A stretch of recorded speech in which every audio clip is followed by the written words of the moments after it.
আমরা চাই এই বাংলাদেশটা জনগণের হোক, বাংলাদেশটা সাধারণ মানুষের হোক, এবং আপনারা ক্ষমতাকে প্রশ্ন করতে শিখুন। যেভাবে ওমর রাদিয়াল্লাহু তাআলা আনহুকে মিম্বরের সামনে দাঁড় করিয়ে জিজ্ঞেস করা হয়েছিল, আপনি ততক্ষণ পর্যন্ত খুতবা দিতে পারবেন না যতক্ষণ পর্যন্ত না আপনার এই পাঞ্জাবির আমাদেরকে হিসাব দিতে পারেন। রাষ্ট্রীয় কোষাগার থেকে যে পাঞ্জাবির কাপড় আমাদেরকে দেওয়া হয়েছিল, সেই পাঞ্জাবির কাপড় দিয়ে আমাদের একটা পূর্ণাঙ্গ আমাদের জুব্বা হয় নাই। আপনাকে কোন কোষাগার থেকে কি কাপড় দেওয়া হয়েছে, কি বিশেষ সুবিধা দেওয়া হয়েছে, যেটার কারণে আপনার একটা পূর্ণাঙ্গ জুব্বা হয়েছে?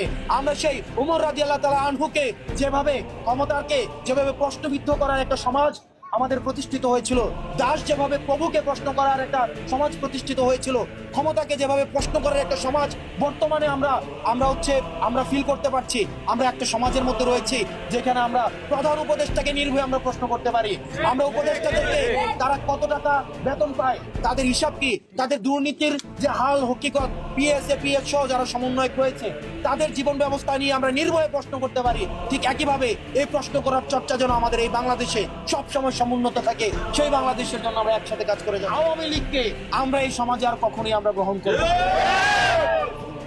যারা ইসলামের পথ বাদ দিয়ে, যারা বাতিলের পথকে তারা দুনিয়াবী সফলতা অর্জনের জন্য বেছে নিয়েছিল, আমরা তাদেরকে সেই রাজনৈতিক দলকে আর আমরা বাংলাদেশে কোনোভাবে রাজনীতি হিসেবে তারা রাজনৈতিক যেন কর্মকাণ্ড আর পরিচালনা করতে না পারে, সেটির জন্য আমরা আপনাদের সচেতন আপনাদের উপস্থিতি আমরা দাবি করছি।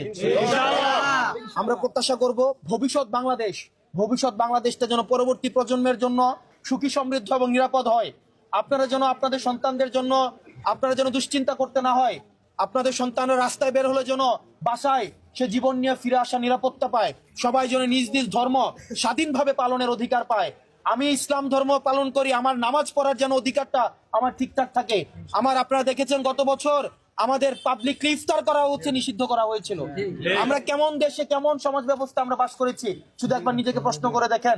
সবাই মিলে একসাথে আমরা ইফতার করা পর্যন্ত নিষেধ করে দিয়েছিল। আমরা আর কারো দাস হতে আমরা চাই না। আমরা কেউ আমাদেরকে আর নিয়ন্ত্রণ করবে। আমরা চাই যারা ক্ষমতায় আসবে, যারা ক্ষমতা গ্রহণ করবে, তারা জনগণের প্রভু নয়, তারা জনগণের সেবক হিসেবে আসবে।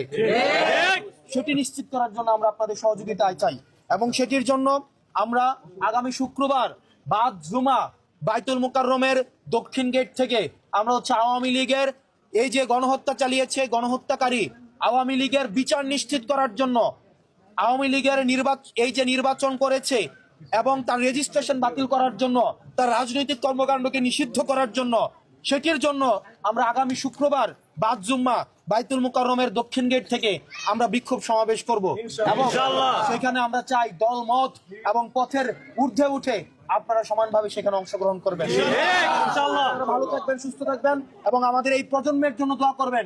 এই প্রজন্ম যেন দিনের পথে, হকের পথে, হালালের পথে, সত্যের পথে, ন্যায়ের পথে এবং হকের পথে যেন সবসময় নির্ভয়ে কাজ করে যেতে পারে, এবং এই প্রজন্ম যেন হেদায়েতের উপরে প্রতিষ্ঠিত থাকতে পারে, কল্যাণের উপরে প্রতিষ্ঠিত থাকতে পারে, সবসময় যেন ইসলামের কল্যাণে তার জীবন এবং ইহকাল এবং পরকাল দুইটা নিয়ে কাজ করতে পারে। আপনারা আমাদের জন্য দোয়া করবেন। ভালো থাকবেন, সুস্থ থাকবেন। আসসালামু আলাইকুম ওয়া রাহমাতুল্লাহি ওয়া বারাকাতুহু।